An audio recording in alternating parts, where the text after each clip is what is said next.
story time. Niggas ain't shit. So y'all know all the shit that I've been going through with Jameer, like how he don't pick up the phone at certain times anymore, and he always acting like he don't got time for me, or he too tired, and this and that and the other.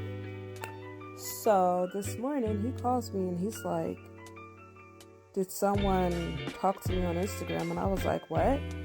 And he's like, did someone talk to you on Instagram? And I was like, no, why? And he's like, I was just asking. So I was like, okay. So then he was like that somebody was messaging him, asking him from Uber and shit. And I was like, what, on Instagram? And he was like, no, why are you asking me hella questions like you the police? Don't do that. And I'm like, don't be talking to me like that. And he's like, what, you want me to stop talking to you and dating you? So I sent them a message like, if that's what you want to do, then that's what you want to do. I'm not finna beg no man to be with me. You know what I mean? So I have 3 Instagram pages. I have my makeup page. I have my old page that I had when I first made Instagram. Then I have my pet page. So under my pet page, I commented one of his pictures with her eyes. And I went to my main Instagram page and he blocked me. So I go to my, hold on, somebody's calling me. Yeah, so I seen the comment. So I messaged the girl and I said, why do you want to know who I am to Jameer? Who are you? And she messaged back, that's my nigga. I'm like, well, we've been talking to fucking for 3 months and you can have him. I blocked him. I don't do drama. And she messaged back, okay. And I'm just like, now it makes sense to why a lot of the times you probably didn't answer the phone because you was on the phone with her, or you probably was with her sending me the voicemail talking about you with your family and shit. Like, red flags, red flags. I told him, said, I hope your dick fall off. And the other person that I was talking to now, you don't want to put no labels or nothing like that. So basically just friends with benefits. But I'm tired of that. I don't want to do that no more. And I don't want to get back with my ex. Like, he keep texting me, talking about he missed me and my life is nothing without him.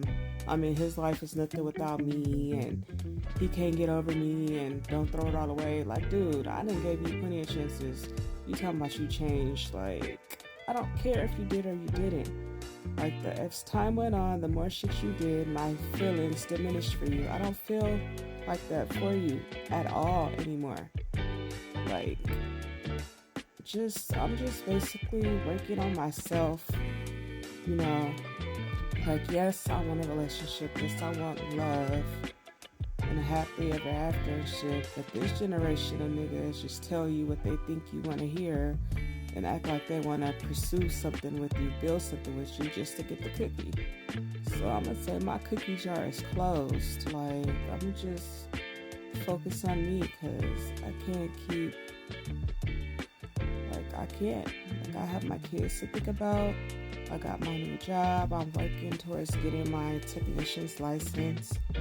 I need to get my house in order, so fuck these niggas. I'm just focused on me because they play too many games. And there's too many diseases out there to be fucking around and get caught up. But thanks for listening. So I'm at the DMV right now, but I can never talk to him because he said some stuff about my dead mother. And I can never forget that. Like, you had plenty of opportunities to come clean with me. And I asked you, was you talking to other people? And he said no. I'm not entertaining nobody. Like, you could have been dating other people and kept it real. That's why I still was talking to my people.